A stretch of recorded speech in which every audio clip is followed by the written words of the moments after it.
Hello and welcome to another week of Movie Magpies. This week we are talking about the much beloved animated film from 2001. It is Spirited Away. I'm your host as always, William Mortlock, and with me is my co-host Monique. Without any further ado, let's just get straight into it. So, Monique, what is Spirited Away about?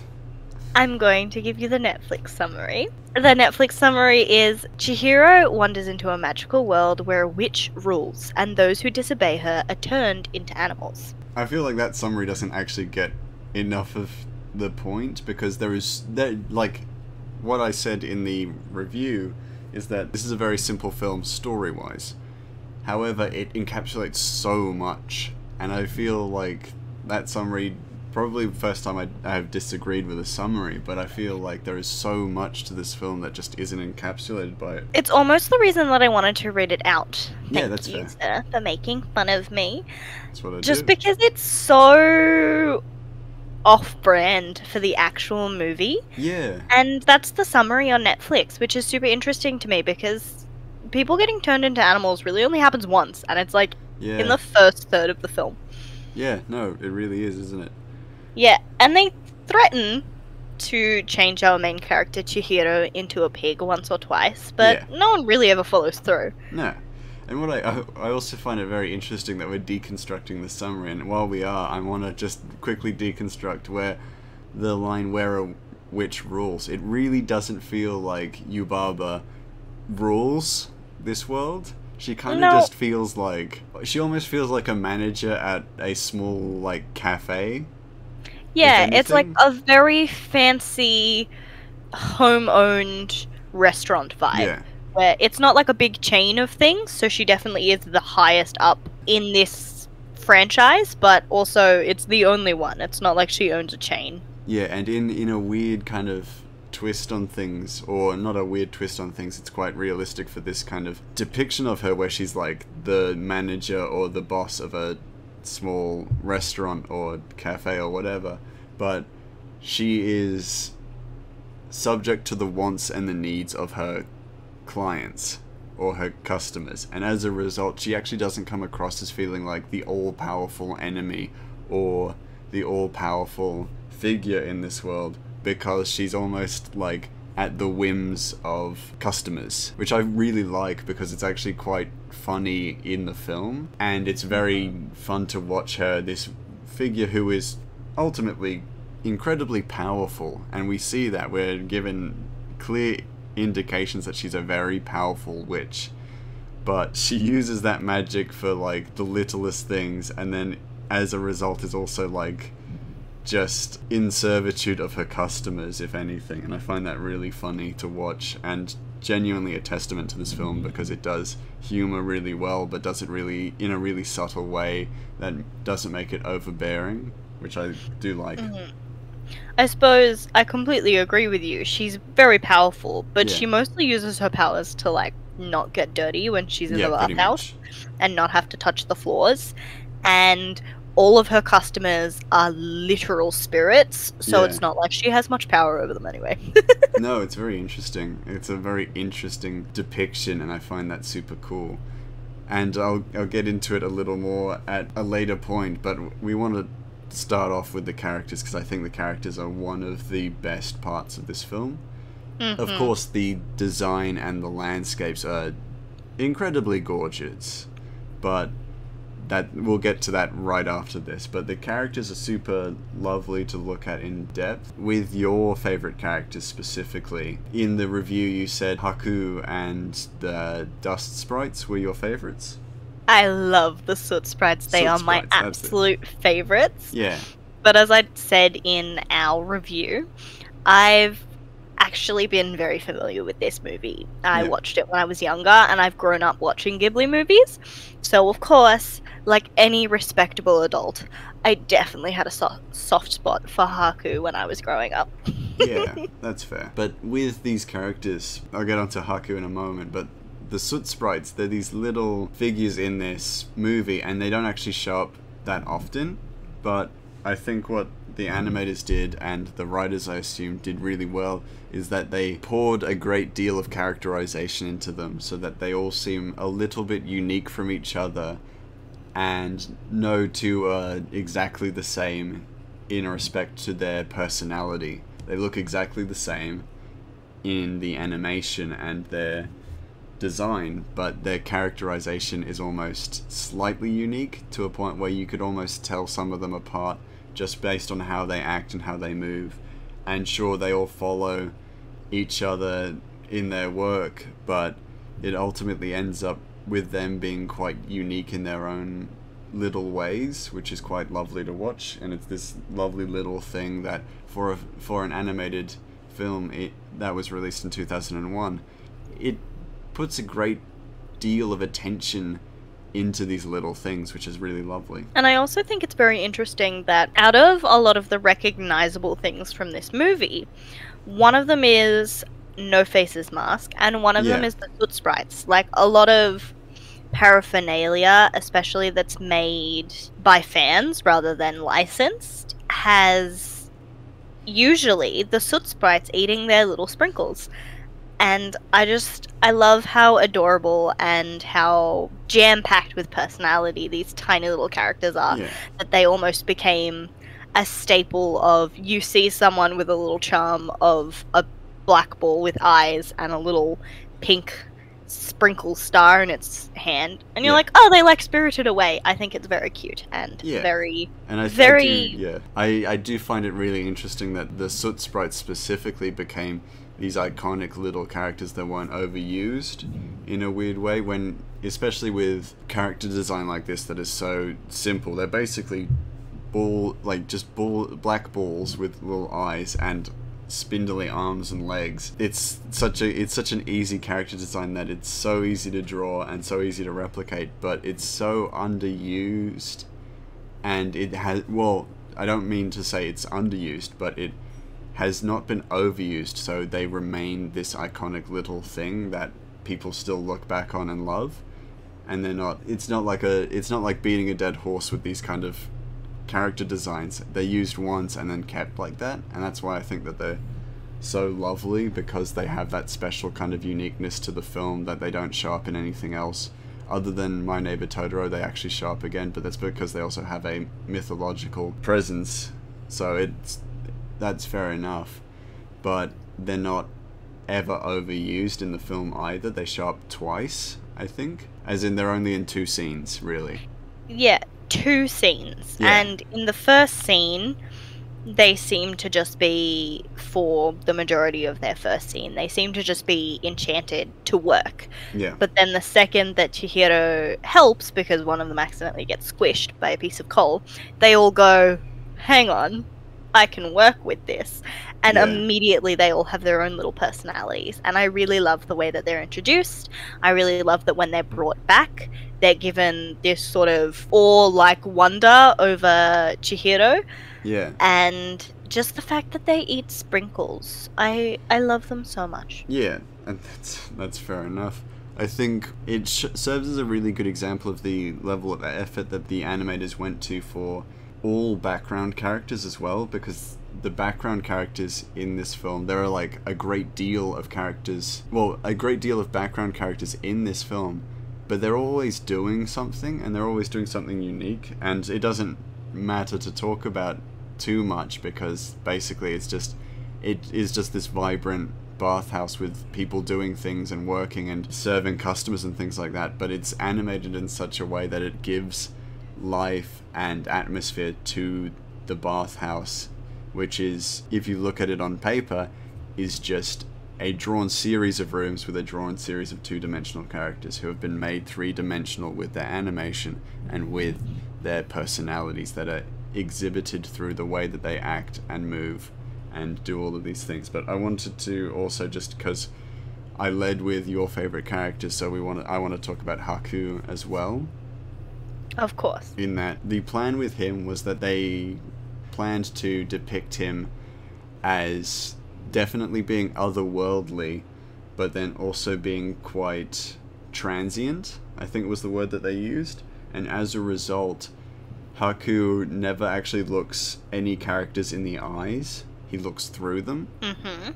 And for an animated film in 2001, this concept seems immensely difficult to pull off. But they did, of course, because Haku ends up having this transient kind of presence. And it's because of the eyes and the way they animated his eyes, where they rarely move a great deal. He doesn't blink a whole lot as well. And he's very intense, but subtly so. Yeah, and he looks pretty much through a person as opposed to at a person. And I think that's really clever in that you can do a whole lot with illustrated animation, but you have to have the ambition for it. And I think Spirited Away and a lot of the Ghibli films do that perfectly. With some of the other characters, because I want to talk about most of the characters, I'm not going to talk about all of the characters, but with characters like Lani, is it? Yes, it's Lani. With characters like Lani and Kamaji, they show this level of compassion in such a subtle way that it is almost stuff that you try to pick out while watching. Oh my gosh, it's Lin, not Lani. Lin, oh god. Okay. We're so good at taking notes. Yeah, but with Lin and with Kamaji, they both care quite deeply for Chihiro, but neither one of them shows it outwardly. They do it in little things, where with Lin it's like, I snuck you another bean bun, or with Kamaji he catches her as she falls. Like, she literally breaks through the roof of his place, and he doesn't panic, he just kind of goes, oop, save, what's going on? You know, his first instinct is to make sure she doesn't get hurt, rather than to avoid the debris of the roof collapsing above them. And it's really interesting because Kamaji is the multi-armed dude in the boiler room, but he's a character of multitasking. But in this moment, he stops doing what he's doing to catch her. And it's this visual evidence that we're shown that he does care about her, because he stopped everything he was doing to catch her. And he pretty much doesn't stop what he's doing to even drink or eat. So it goes to show this level of care. And then also, sure, in the end, he gives her these train tickets that he had been holding on to for 40 years, which in a weird way it's incredibly kind of him, but it's not the kindest thing he does for her, or the strongest evidence of his kindness to her. And I think that's the moment where he catches her, or puts his life on the line to say that she's his granddaughter. And I think that's one of the things that I really love with Kamaji. Of course, take a sip of water anytime I say love in comparison to anything of this film, because I will be saying it a lot. Yeah. But he's so caring towards her, and yet gives off this very uncaring, cool vibe. Because, of course, when she first comes in, he's like, go away, don't want anything to do with you, I'm just the old man who's a slave to the boilers, yada yada yada. And then the second somebody else comes in and goes, what is this human kid doing here? He's immediately like, oh, that's my granddaughter, I want to get her a job. Like, immediately sticks his neck out for her. With sort of die for her, Exactly. Absolutely no care about the fact that he could possibly get in trouble for aiding and abetting her here. Yeah. Just, no, I'll help her. She's got grit. I like her. Spunk. I just love him for it. Yeah, that's fair. There are a great deal of other characters. I think Yubaba we've talked about at length. I think No Face is a very interesting character, but only within respect to he mirrors the behaviors of the people he's around, and as a result he becomes more corrupted around the greed of the staff within the bathhouse, and then less so around Chihiro. But I feel like we could talk to death about him in that sense, but it'll always be the same kind of stuff, in that it's his character trait is more that he is just reflective. He's definitely a mirror for whatever energy is given to him in almost the most basic form that a character can be. He swallows the tiny little greedy frogman and immediately becomes much more greedy himself, which is very interesting. Yeah, absolutely. And I think, though Zeniba is an interesting character, and we're given insight from the get-go of her even foreshadowed introduction that she's this cunning, clever witch and a very similar character to Yubaba in more ways than one. But for the most part, she's just a nice Yubaba, so I'm not really going to talk about her too much. She's great in the story, but ultimately it's not this huge kind of thing. She's great in the story because she proves that preconceived notions about a person aren't always correct. Yeah. But really, she is just the twin and opposite to Yubaba, another character that we've already spoken about. So yeah, so I wanted to get us slowly onto the world building, because I promised that I'd talk a little more about the idea of the softer world building within Spirited Away. So I wanted to quickly ask you first, in regards to soft world building, in that we're given explanations about the bathhouse and about specific characters, do you think you would have preferred to have more explanation into the world, into the spirit world, than you were given in this film? Or are you happy with how much information you were given about the spirit world? Knowing how Ghibli movies work, I enjoy that this one, I think it does really well with what it's got. I don't think there should be any more exposition. Personally, I like a little bit of exposition, but that's a personal preference. I don't think this film needs it, and I am perfectly happy watching this film in the way that it is. Of course, it is very pertinent to note that I have grown up watching this film, so I am very intimate with the details of it as well. So to me, it doesn't feel like it needs anything. It's always been this way, and it fits perfectly. Yeah. So I would say that's more of a designed intention, because Ghibli films have this soft world building style to them, in that you're not given insight into the world itself, you're given insight into the characters and how they react around it. And I think that's a much better way of introducing us to a world if you have no intention of expanding upon it. I think some worlds that have this expansive information about their fantasy worlds often need to explain more than they're even presenting. And an example of a more extensive world building is probably either Harry Potter or more precisely Lord of the Rings, where pretty much everything is explained. So if you want to, you can have an encyclopedic knowledge of every little thing about this world, but you can choose not to, because a lot of it is explained in a way that is pleasing in a storytelling fashion. With Ghibli films, you're not given this information. You're given the information that is provided to characters who are fish out of water, and you kind of need to be able to manage to build a better picture with it from there. And I think it's very interesting the way they do the soft world building, because you can, if you want, research some of the more culturally significant themes in the film if you would like. And for a few people who would watch that, that would almost be ingrained. So a few people would go into this movie with a little more understanding than most, but it doesn't change how you perceive the film as a whole, which I really love. Everything that Chihiro is given on a need-to-know basis, almost. Yeah. And whatever she's given is, e.g., when she's disappearing at the start of the movie, Haku finds her and immediately just goes, "Don't panic, I'm here to help. You need to eat some of this food or you will disappear." And she doesn't want to do it. And he's like, "No, you have to, or you will cease to exist." And we immediately go, "Oh, okay."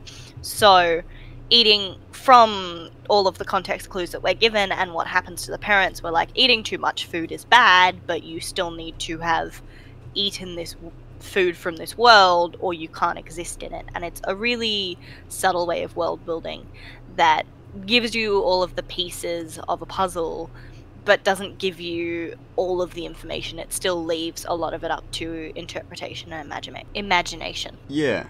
What I was more actually trying to talk about was that the world itself gives us very clear glimpses into a world expanding out from it, and that this spirit world extends far beyond the bathhouse. We're given a really good sign of that in the train journey across, where we actually get a really long scene in which we are given imagery to small towns out in the distance. And even right at the start, we're actually given insight into another city across the water. And we're never given an explanation to those areas. We just assume that they're part of the spirit world, and they probably are.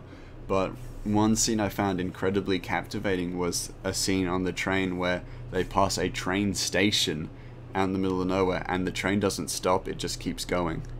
Mm-hmm. And we see figures that look nothing like the spirits that we'd seen in the bathhouse. They almost look just like the shadows of business people. Exactly. But we're left with that and then nothing more, and it's this completely unexplained, mysterious section to the spirit world that we're never given insight into. But it has this incredibly captivating presence because it, one, is beautifully designed, it is a beautiful watercolor kind of image, but then also there's this just subtle symbolism in it where there's a little girl alone on the train station. Well, the silhouette of the little girl alone on the train station. And then we pass by, and you can latch onto that symbolism all you want, but the truth of the matter is we have no idea what this even means, and we're left to just kind of move on. And that's and I think that's the subtle beauty of the Ghibli films, and Spirited Away more specifically, is that we're given time to let this mystery of the rest of the world, of the spirit world, sink in, but we never get an answer for any of it, and as a result we have to be okay with that, otherwise we'll go mad. And it's not actually that sense, but it's this given understanding that there is gonna be stuff in life that we're never gonna fully understand, but as long as we have enough to keep going and live a happy life, then that's all that matters. I apologize for not sort of getting your point when you first okay. started it, but yeah, you're completely right. It gives you this glimpse into what is a much larger world. This isn't just the bathhouse, there's a spirit world or a spirit side to so much more than we can see or even get into in the movie, and they do a really good job of, just like you said, giving you this information, but also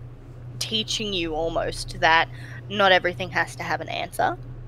Yeah, and that is a really good kind of pathway, or not a pathway, a good lead into my pointless research, in that with what you said in your previous point that you can look into this stuff.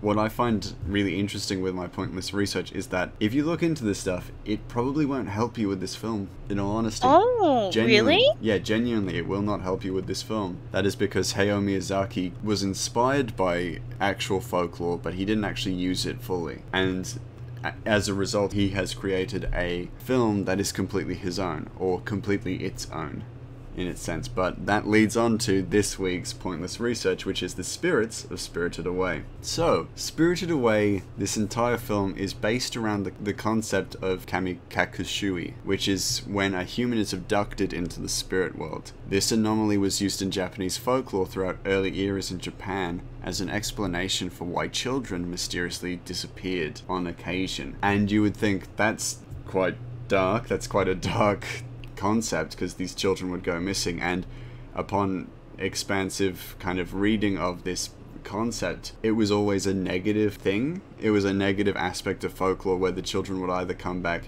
negatively changed or not at all. It almost reminds me of mushroom circles and the Fae stealing people away if they step into their domain. Here's the next kind of part of that point, is that what's incredibly interesting is that this is actually a universal concept in folklore, and I was going to use the Fae is one good example of it, but also in Scandinavian folklore there is a creature known as the broodmare who would take children away as well, and it's this weirdly consistent aspect to many cultures and many cultures' folklore, is that there was always this explanation for why children went missing. And in the eras in which folklore was most prominent was during times where there was never any solid way of finding people who had gone missing. There was no solid way of catching murderers. And then there was also no scientific way or logical way of ensuring that the people who lived in this town would always stay in it. And it comes from small town folklore where you wouldn't know what's happening in the next town over. So ultimately your spectrum of perception was always quite short. And I find it quite interesting that this film is built around that concept, in that it is really lovely that it is taken in a positive way, of course, because holy crap, this is such a dark aspect of folklore. Like, genuinely, it's dark as fuck, because it's about, you know, you never want something bad to happen to kids, but it's this terrifying reality that it was so prominent that it is actually universal across cultures. But this isn't what the Pointless Research is about. It's the spirits of Spirited Away, not missing children of Spirited Away. So, moving forward, in the film, Chihiro goes through a tunnel to reach the spirit world. This is synonymous with Japanese folklore, as tunnels were considered to be gateways to other worlds.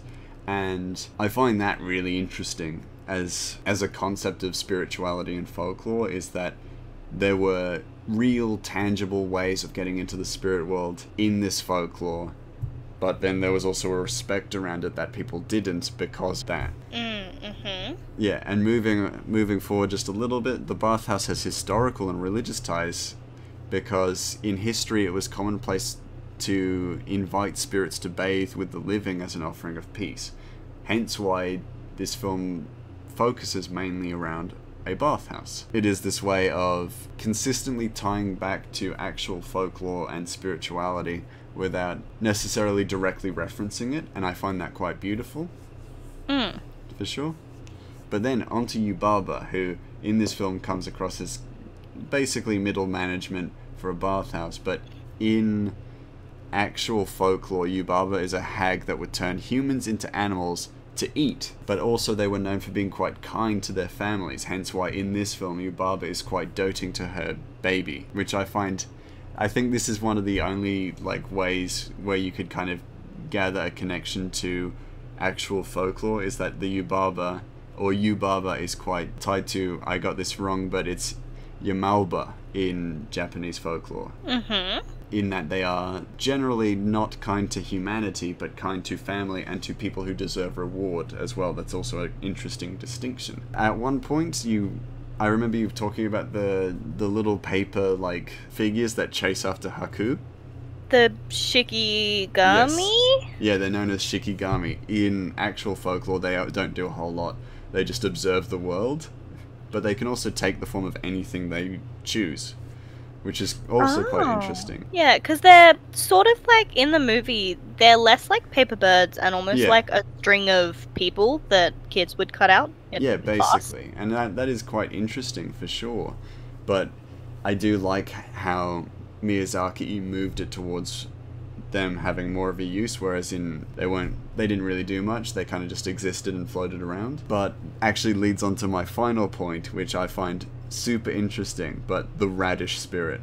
We're going to talk about this guy. So yeah, I was reading your notes. It's a little concerning.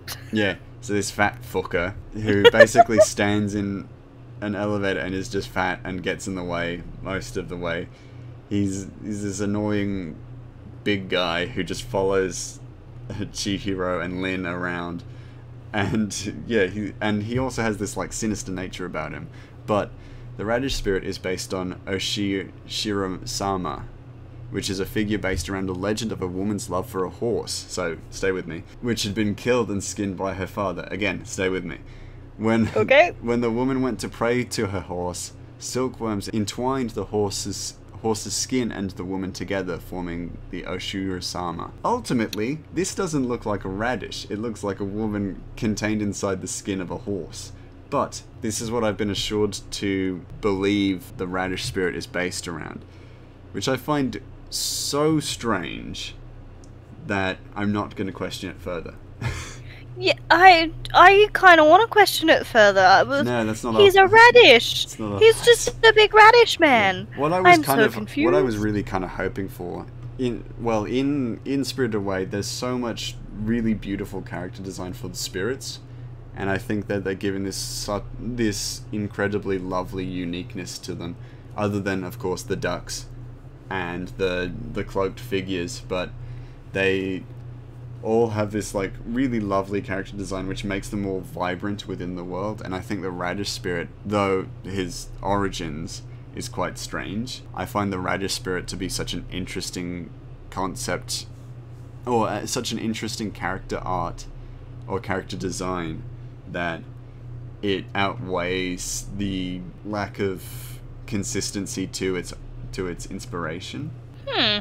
To the point where it can be passed off as anything. You know, Radish Spirit is a radish. He's probably not the spirit of radishes, of course, but you could just be like, well, in Japan they have radishes, and they cook foods with radishes, so Radish Spirit. Cool. There are ducks. They're like baby chicks that are like the size of me. And if you don't know, I'm like 6'2". So ultimately, they're these big ducks that are just like there, and no one questions that. It's like the Radish Spirit with no pants on that people question. It doesn't matter. It's also quite interesting that he's the only Radish Spirit as well. You don't see many others, or any others. No, and really he only shows up in 2 scenes as well, which is when you first meet him and he's incredibly unsettling, and then at the very end he makes a background appearance where he is in fact wearing clothes and celebrating. Yeah, and I think that's why he stands out, of course, because he's given quite a great deal of prominence in the film, even if he is only in 2 scenes.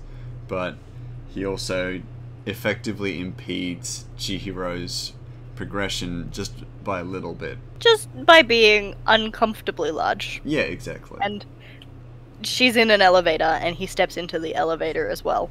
And she kind of has to struggle past him to make the elevator move. Yeah, exactly. And I would say he impedes her progression, but ultimately doesn't have much of an effect on the story in any way. No. But I did find it interesting that his folklore origin has nothing to do with his character design. Yeah, oh gosh, that's upsetting. What can you do, you know? That's folklore. But I think, like, it's probably a perfect time to talk about Chihiro. Chihiro, yeah, because we haven't really talked about her, and she is the protagonist. We haven't. Now, when we first start the film, I do actually want to make it noted that Chihiro is a little bit of a scaredy cat. Yeah. And I really enjoy that because, as I've said before, she's 10 years old. Of course, they walk through a dark tunnel and she clings to her mother because she doesn't want to get left behind. And even at the end of the film, they mirror that clinging motion, whereas they're walking through the tunnel, Chihiro is still nervous about the dark space, despite how brave she's been. Yeah, and I really love that. She's consistently afraid of the dark. Yeah, of course. And I really love that at the end of it, she is still just a 10-year-old with a big heart who is very kind. Yeah, exactly. I don't think anyone who watches this film's not gonna like Chihiro. I think she is a very easy character to like, for sure. And as she's the character with the most lines of dialogue, the most action within the story, she's our goddamn protagonist. I think it's important to make her likable. And I think having this little girl be in a world she doesn't understand, completely alone, you immediately latch onto her with sympathy because it's scary for a little girl to be alone in a world she doesn't understand. But then she also starts to take it on herself, and she takes the world in her stride eventually, and it's really wonderful to watch because she's not broken down by this world that she doesn't fully understand and has turned her parents into pigs. She is more focused on doing everything she can to save her parents and then get out of there. Not in a, I need to get out of this place like a horror movie kind of way, but I need to go home. Yeah. Whatever home is for her, which it isn't where she came from anymore because her family's moved away, but at least to the real world or the human world. And I find that really interesting. I also really like that Chihiro is consistently kind throughout the film, in that she may not fully understand what's going on, but once introduced to concepts that are synonymous with the spirit world, like bowing when you leave, thanking people, she does it for everyone then. When someone does even the the littlest, nicest thing for her, or just hands her something, she's like, thank you. And she's just such a lovely character, I think. It doesn't need to get any more complicated than that in any respect, but she is just a really nice, kind-hearted little girl who's just trying to do the right thing. One of her main character traits is that she's just very down to earth, even when No Face sort of goes through his corruption arc. Yeah. I also would say, just before we get onto that specifically, I do really like that the kind of main conflict of the film is just brought about by a misunderstanding. Chihiro really nice. Just goes, oh, I thought he was a guest and he was out in the rain, and it's like, she's such a nice little girl that she was just like, well, why don't you come in? And then he was like, I'm inside and I'm gonna do bad things. Well, I'm not gonna do bad things, but he's like, I'm inside, and now that's, a bad thing. But she doesn't know that. She's a human girl from the human world. But it's nice that it's not brought about by any character greed or character flaw. It's brought about just by a misunderstanding. And I think that's really good within this film, because in a film where there is such solid, positive characterization of all of the characters, I think halting the story for a negative characterization or a negative character flaw would have been in the film's detriment, for sure. Yeah. And, of course, No Face is a very interesting character in and of itself. But what I really like, of course, what I was saying is she's very down to earth and honest, is we see the parents turn into pigs because they get greedy and eat food that isn't their own with no one there to confirm whether or not it's something they can eat. Yeah. No Face offers gold and bath tokens and pretty much anything he could possibly think of to gain favor with Chihiro. Yeah. And she is constantly only taking what she needs. Yeah, so when he gives her the bath token, she's like, oh, thank you, but I only needed the one. But then he kind of disappears and leaves them with her. So she goes, okay, I may as well keep them. Yeah. But when he tries to give her food and gold, she's like, no, thank you, I don't need it. I actually have something important to attend to. She's very polite. She's very courteous, but she's also not giving in to any, I suppose, greed. Yeah, and what I find really interesting is also that I think the one situation where she eats in this film, she's given the food. She doesn't ask for the food or anything like that. And I think it's a nice way of just ensuring that we have this level path within the story where she's not looking for something or seeking something out. So even with situations where she needs food to live and survive, it's given to her, and without her having to ask or without having to seek it out either, which is just a nice way of just keeping her character consistent. Really, the only things that she asks in the movie is for a job. Yeah. To be able to leave with her parents, and even then, that's more something that Haku does on her behalf, and for people to leave Haku alive when he is really, really sick. Yeah, basically.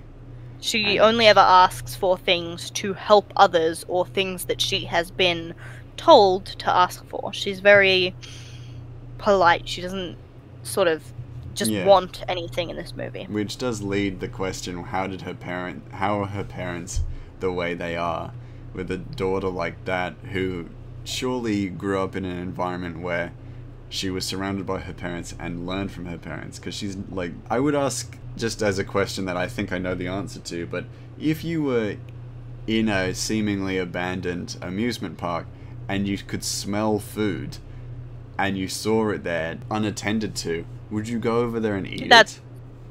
Oh, it's super sus. Yeah. I actually do have a little bit of a headcanon about this, which is, of course, there is the thought in a lot of cultures that children and the elderly especially are more attuned to the supernatural and more likely to see through the supernatural world. So I feel like almost the food itself was like bait in a trap. So it might have been enticing on purpose, especially now that you've told me, of course, about Yubaba's origins.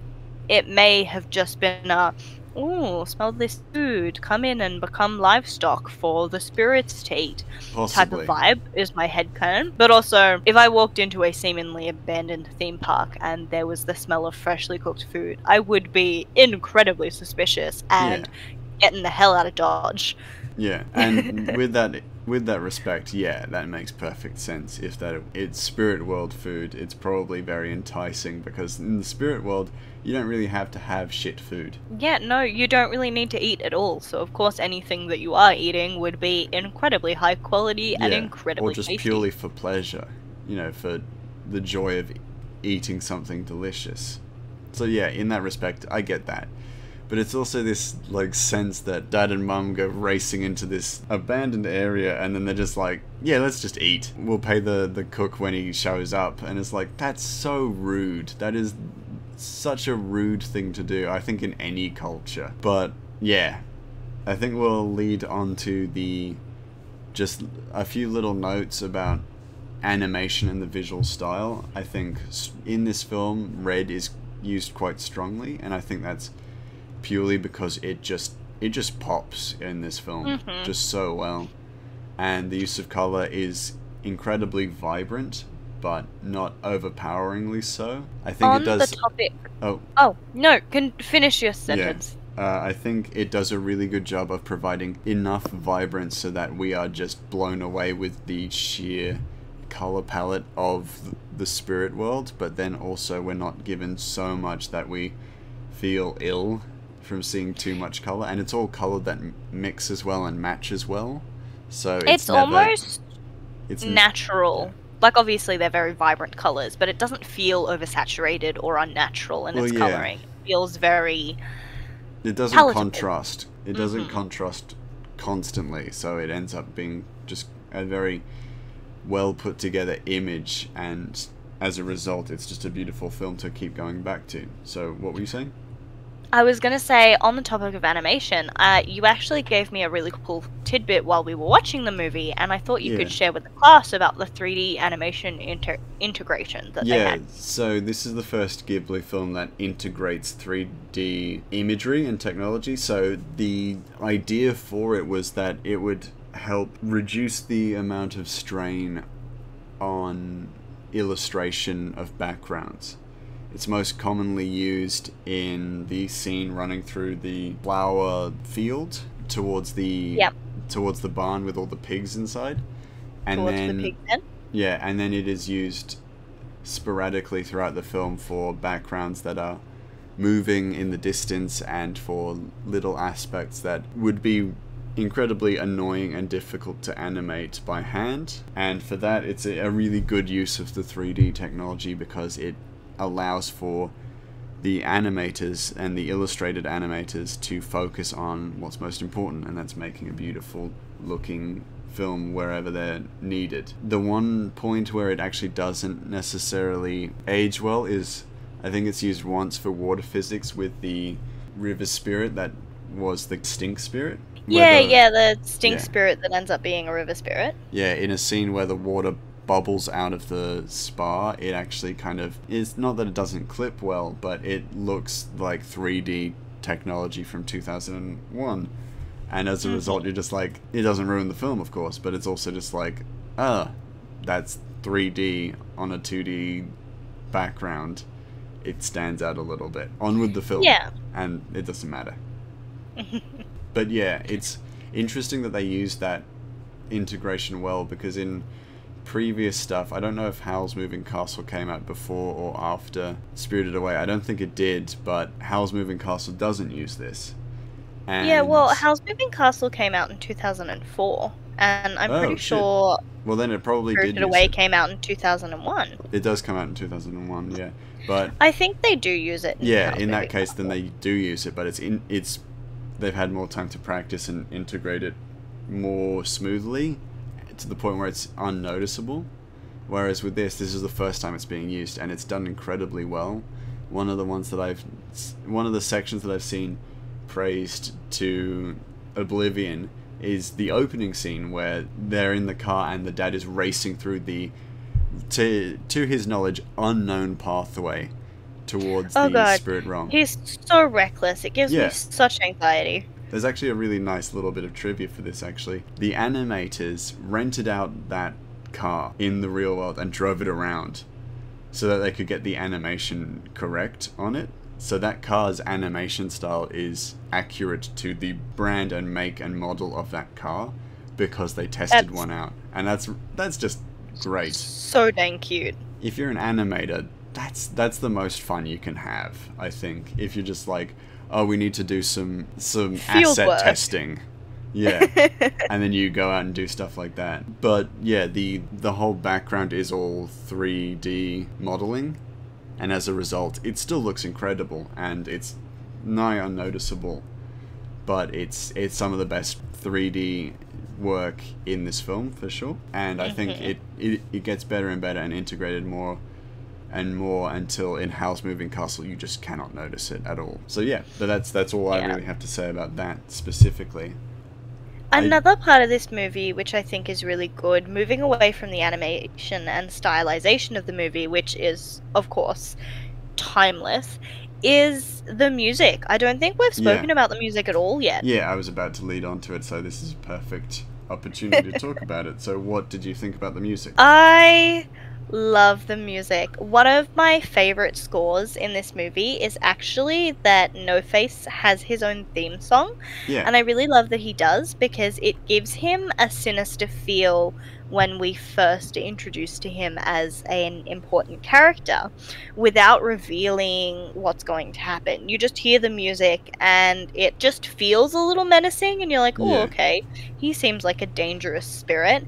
And then every other interaction you have on him, besides the music reinforcing this sort of unease, he just seems so inept and shy. And I just really love how they're telling a story, not just with the background animation, the effort they put into all the characters, the way that they leave a lot of the story up to your own interpretation, but also with the music. It all just comes together really, really well. Yeah, absolutely. And I think what really works well for this film is that none of the music is necessarily dramatic in the sense that it would be negative, in that there is no challenging kind of music. There is triumphant music, but then there's also music that is dramatic and fast-paced, but has this essence of an upbeat tone, and as a result the film never feels negative at any point, or dramatically in the negative or dire at any point, which helps reinforce that this is a children's film, or a film mostly aimed at kids, for sure. Adults can absolutely enjoy this, but this is a kid's film. So as a result, I think it's a really good idea that they made sure that the music was always positive and upbeat, but also remained true to a very traditional style and a traditional folklore-y kind of vibe and atmosphere. And as a result, it just builds upon everything that the visual style, the writing style, and the voice acting and everything culminates to a perfect point in this film, so that the film is enjoyable for so many different reasons. And if you want to pick it apart, you'll just find more little beautiful things within it. Yeah, and you said it really well when we were watching Surf's Up, actually. Yeah. Because this is animated, there's obviously, you've said it before, in filming there are sometimes happy accidents. Yeah. But in animation, everything is planned, and it really was planned perfectly. Everything goes together really well. You can tell that there was a lot of effort and thought put into the culmination of all the parts to make something very, very good. It wasn't just, oh, and it needs music, so we're going to get music. They really thought about how they could use the music to enhance the story and the vibe of the world. Yeah.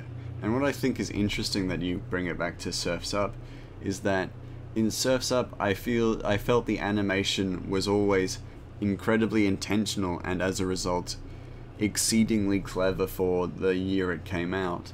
With Spirited Away, I actually have a different sense to it, in that I know it's intentional, but all of it comes across as incredibly natural. Well, to be more specific about that, it's an animation, so everything is done with intention, and there's nothing on screen that wasn't meant to be there, but they've made it seem so natural, and that is also intentional, which makes it all the more intelligent and incredibly sophisticated in terms of just the sheer challenge that it would have been to make this film as good as it is and do everything intentionally but not make it obvious that it is done so intentionally. Yeah, they do a really good job of like making everything feel natural. Even the colors are incredibly vibrant, but still somehow feel rooted in a more neutral. Yeah, exactly. They are rooted in a more neutral, natural color palette. They're all very vibrant.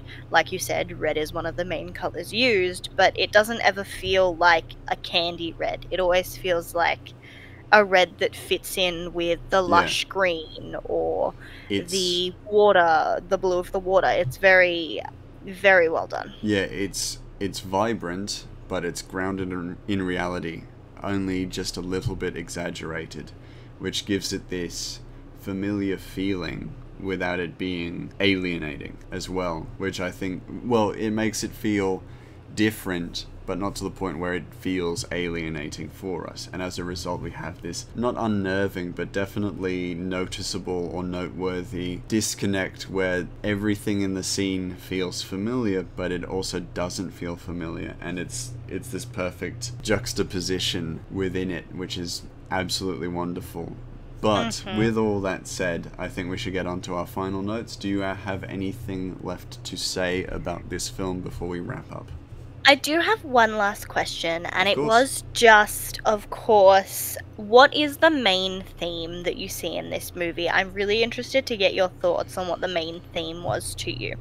Theme? That's a tough one, honestly. Because themes and genres, they make sense for categorization, but I think it's when it comes down to this kind of stuff, there's always this sense that it's a children's film, so you could always just say it's a children's film and then leave it at that. But I think it's definitely a fantasy, but leaning more heavily towards a spiritual fantasy or fantasization of actual folklore and actual spiritual beliefs. So I would say fantasy, but with a caveat to it, in that it's not fantasy like what most Western cultures are used to. It's definitely a fantasy that is built and ingrained within its own culture, and when introduced to the Western society, it was a really refreshing change from what we were used to.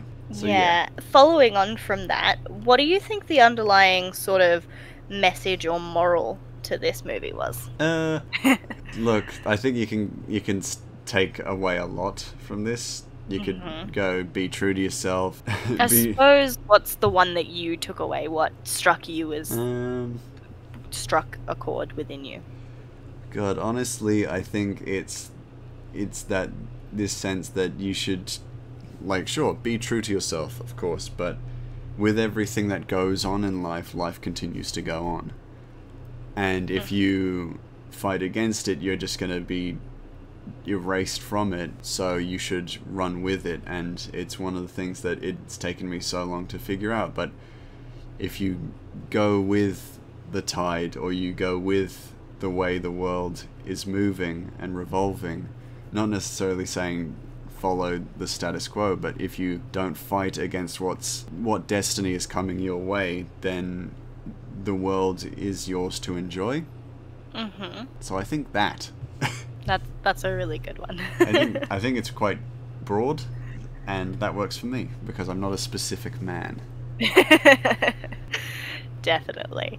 I just really, really love this movie. I suppose closing points for me, I love a lot of the through lines through this. I love that it has this moral of remembering and cherishing the things that are important to you, even if they may seem mundane, and also this inherent respect everyone, never judge anyone by first glance. You know, there's always more to someone than your initial thoughts, which I really, really enjoy. Yeah, absolutely. But with that said, we will leave you with the hint for this week. So our old hint, for those of you who do not remember, was another film where our female protagonist is dropped into a world they do not know and are left to tackle faceless foes. If you managed to get that, hopefully you enjoyed it, because I really enjoyed writing it. Cause oh god, you wrote it and I loved it. It was so good. If you at this point still don't get it, faceless foes is a reference to no face, clearly. Now that you see that, excellent. You've got a nice little headway into the new hint, which for this week is another film where the magic of our world is more than it appears to be at first glance. One could even say they need to look twice. Have a guess, give it a go, even if you're guessing just in your own head for the next episode. Please feel free to comment in the comments on YouTube. Comment in the comments, hit us up on Twitter or Instagram and let us know your thoughts. And with that mentioned, if you want to reach out to us on Twitter or Instagram, Monique is at Nexitai on Twitter, and I am at Greymouse Inc. on Twitter. You can also reach out to me at Will_Mortlock on Instagram. I usually respond more there, so if you want a quicker response, go there. But ultimately, it's up to you. Feel free to reach out to us. We'd love to hear some feedback. We'd love to hear your guesses. But with all that said, I think we'll see you guys next week.